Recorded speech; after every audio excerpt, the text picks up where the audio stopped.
আসসালামু আলাইকুম ভিউয়ার্স, কেমন আছেন সবাই? আশা করছি আল্লাহর রহমতে সবাই ভালো আছেন, সুস্থ আছেন। আমিও আলহামদুলিল্লাহ ভালো আছি।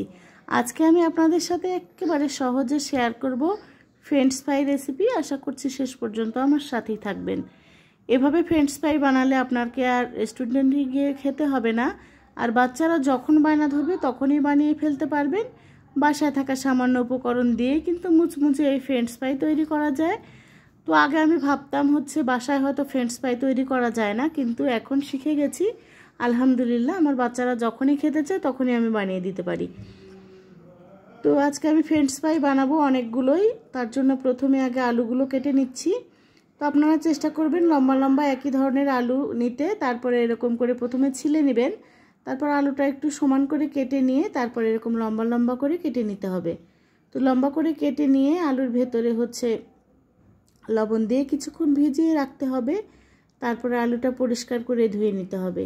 যেসব ভাই বোনেরা আজকে প্রথম আমার চ্যানেলটি ভিজিট করছেন তাদের কাছে রিকোয়েস্ট করছি, প্লিজ আপনাদের যদি আমার ভিডিও ভালো লাগে তাহলে আপনারা আমার চ্যানেলটি সাবস্ক্রাইব করবেন, লাইক কমেন্ট শেয়ার করে দিবেন।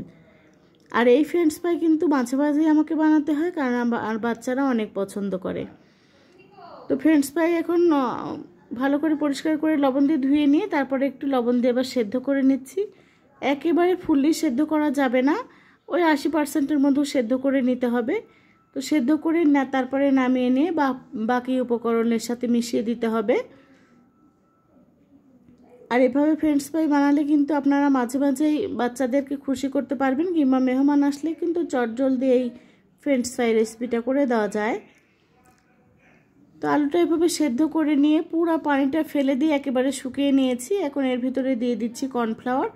আপনাদের কাছে যদি আমার কর্নফ্লাওয়ারের মতো যদি কম কর্নফ্লাওয়ার থাকে তাহলে এর সাথে কিন্তু আপনারা সামান্য একটু চাউলের গুঁড়া কিংবা আটাও দিয়ে দিতে পারেন। তার ভিতরে দিয়ে দিচ্ছি মরিচের গুঁড়ো। আপনারা ঝাল যেরকম খেতে চান সেরকম করে মরিচের গুঁড়োটা দিয়ে দিবেন। আমার বাচ্চারা একটু ঝাল কম খায় বলে আমি একটু ঝাল কম দিয়ে দিলাম। তারপরে দিয়ে দিলাম জিরার গুঁড়া।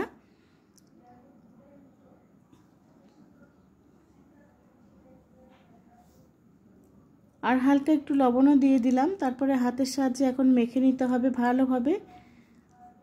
তো হাতের সাহায্যে ভালোভাবে মেখে নিয়ে এখন চুলাতে একটা কড়াই বসিয়ে দিয়েছি। তার ভিতরে তেল গরম করে নিয়ে একে একে ছেড়ে দিতে হবে এই আলুগুলো, যে আলুগুলো আগে থেকে রেডি করে রেখেছিলাম। তারপরে একটু সময় নিয়ে একেবারে মুচমুচে করে ভেজে নিতে হবে। আর আলহামদুলিল্লাহ এতটা ভালো হয়েছিল এই ফ্রেঞ্চ ফ্রাইগুলো, আমার বাচ্চারা তো পছন্দ করে খেয়েছে। আমি আশেপাশের বাসাতেও দিয়েছিলাম, সেসব বাচ্চারাও কিন্তু অনেক পছন্দ করে খেয়েছে। আপনারা চাইলে কিন্তু বাইরে না যেয়ে বাসাতে এই স্বাস্থ্যসম্মত ফ্রেঞ্চ ফ্রাই করে বাচ্চাদের দিতে পারবেন। তো একে একে সবগুলো ফ্রেঞ্চ ফ্রাই আমি ভেজে তুলে নেব। তারপরে আপনাদের একটু দেখিয়ে দেব যে আমার ফাইনাল লুকটা কেমন হয়েছিল। আলহামদুলিল্লাহ আমার বাচ্চারা কিন্তু অনেক পছন্দ করে খেয়েছে। সাথে থাকার জন্য আপনাদের অনেক অনেক ধন্যবাদ।